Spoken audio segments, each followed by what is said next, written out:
नमस्कार विद्यार्थियों, विषय हिंदी व्याकरण विभाग। आज आपणे समासनी वात करशुं। तो सौप्रथम छे एक समास एटले शुं, यानी कि समासनो अर्थ। समासनो अर्थ शुं थाय तो के भाई संक्षिप्त करवुं। कोई पण जे छे लखाण एने टूंकामां टूंकी रीते लखવું। આપણે અહીંયા છે समासનો अर्थ। समास का अर्थ संक्षिप्त करने की रचना, विधि या छोटा करने का ढंग। हिंदी भाषा અને ગુજરાતી ભાષા બંનેમાં આપણે સમાસ છે એ ભણવામાં આવે છે। તો આજે જે છે એ આપણે समासનો अभ्यास करशुं। समास शब्द का अर्थ है संक्षिप्त करने की रचना, विधि या छोटा करने का ढंग। अपनी बात को कम से कम शब्दों में कहना हमारा स्वभाव है, मानव स्वभाव है। इसलिए वह अनेक बार भाषा के एक से अधिक शब्दों को मिलाकर एक शब्द बना देता है। एक से अधिक शब्दों की मिलाने की यह विधि ही समास कहलाती है। समास का सही अर्थ क्या होता है? दो या दो से अधिक शब्दों के मेल से नए शब्द बनाने की क्रिया को समास कहते हैं। समास का अर्थ हमने देखा। अब समास की व्याख्या, समास यानी कि दो या दो से अधिक शब्दों के मेल से नए शब्द बनाने की क्रिया को समास कहते हैं।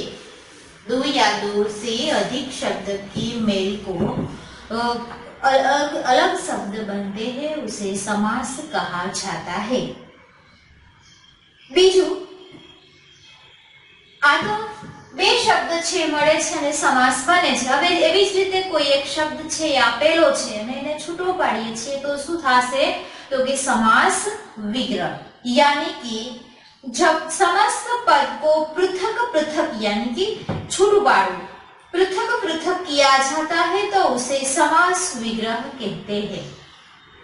એને છૂટું પાડવાની જે રીત છે એને સમાસ વિગ્રહ તરીકે ઓળખવામાં આવે છે। અથવા તો परस्पर संबंध रखने वाले दो या दो से अधिक शब्दों के मेल को समास कहा जाता है।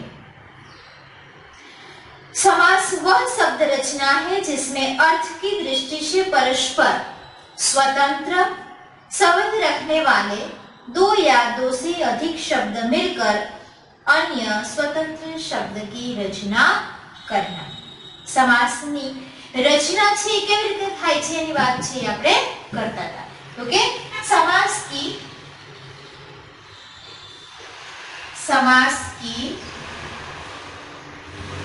रचना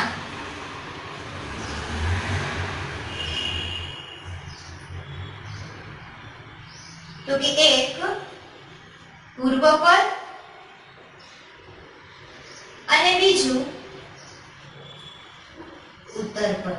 पूर्व पद અને उत्तर पद। आ समासમાં કોઈ પણ સમાસમાં બે પદ વગર સમાસ છે બની શકે નહીં। પૂર્વ પદ અને ઉત્તર પદ આ બેમાંથી કોઈ પણ એક પદ છે એ મહત્વ ધરાવે છે, यानी कि બે પદ છે ખૂબ જ મહત્વના જોવા મળે છે। હવે આપણે વાત કરીએ કે પૂર્વ પદ અને ઉત્તર પદ। પહેલું જે છે પૂર્વ પદ અને બીજું જે છે એને ઉત્તર પદ તરીકે ઓળખવામાં આવે છે। હવે અને આ બે મળી અને શું બનશે તો કે સમાસ બનશે.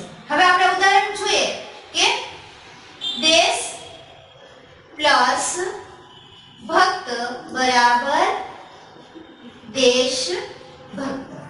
આ શું થયું તો કે દેશ બરાબર ભક્ત યાની કે દેશભક્ત.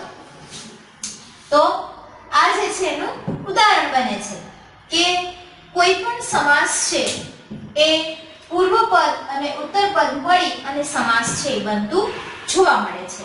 યાની કે એવી જ રીતે આપણે બીજું ઉદાહરણ લઈએ કે રાજપુત્ર રાજા પ્લસ પુત્ર રાજપુત્ર. તો અહીંયા જે છે એ આ દેશભક્ત, તો આ જે અહીંયા આપણે એને છૂટું પાડ્યું છે તો અહીંયા કયા શબ્દનો લોપ થાય છે તો કે આ કા શબ્દ છે એનો લોપ થતો જોવા મળે છે. દેશભક્ત દેશ કા ભક્ત. તો આપણે આ ભાષામાં અમુક શબ્દ જે છે એનો લોપ કરતા જોવા મળે છે. તો અહીંયા આપણે બીજું જ ઉદાહરણ જોયું કે રાજ પુત્ર, તો રાજા કા પુત્ર. તો સમાસ છે બને છે તો આ કા શબ્દ છે અહીંયા લોપ થાય છે. રાજપુત્ર રાજા કા પુત્ર. આ રીતે છે એ સમાસ બનતો જોવા મળે છે. તો આ રીતે આપણે પૂર્વ પદ અને ઉત્તર પદની રીતે જે છે એ સમાસ બનતો જોવા મળે છે. તો હવે વિશેષ આપણે વાત કરીએ તો समासનો हेतु कम से कम दो पदों होने चाहिए. पहलू तो कि पूर्व पद અને બીજું તો કે उत्तर पद. આ રીતે છે એ સમાસ બને છે. હવે समास होने पर दोनों पद या अन्य पद मिलकर एक संक्षिप्त धारण कर लेता है. समास प्रक्रिया के बीच विभक्तियों का लोप होता है. का शब्द આપણે લખ્યું કા છે શું થયું તો કે વિભક્તિ, યાની કે સમાસ જ્યારે બને છે ત્યારે એમાં વિભક્તિનો લોપ થતો જોવા મળે છે. समास होने पर जहां संधि संभव होती है नियमों के अनुसार संधि भी होती है. હવે આ જે છે એ આપણે સમાસનો અર્થ કે ભાઈ સમાસ છે કેવી રીતે બને છે ને રચના છે કેવી રીતે જોવા મળે છે. હવે જે છે એ આપણે એના ભેદની વાત કરશું યાની કે પ્રકાર. સમાસ के भेद यानी कि प्रकार. तो આપણે વાત કરીએ તો 6 સમાસના પ્રકાર છે પડતા જોવા મળે છે. એક એક પ્રકાર છે આપણે લેતા જશું અને એનો વિસ્તારથી છે અભ્યાસ કરતા જશું. તો સૌપ્રથમ જે છે એ આ 6 પ્રકાર પડતા જોવા મળે છે. એમાંથી આવે છે તત્પુરુષ સમાસ. પહેલું જે છે તત્પુરુષ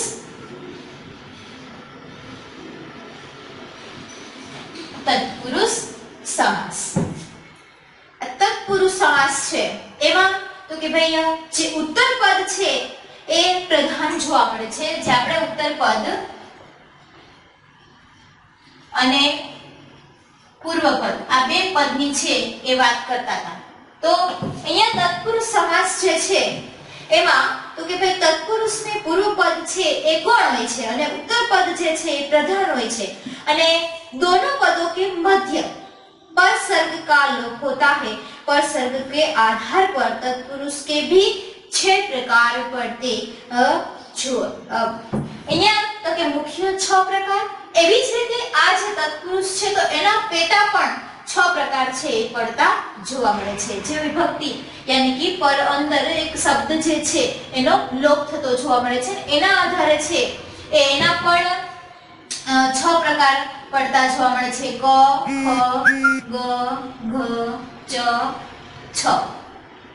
આ રીતે એના પણ પેટા 6 પ્રકાર પડતા જોવા મળે છે. પણ આપણે આજે જે છે અહીંયા સુધી રાખીએ છીએ. આગળનું જે છે એ આગળની પીરિયડમાં જોઈશું.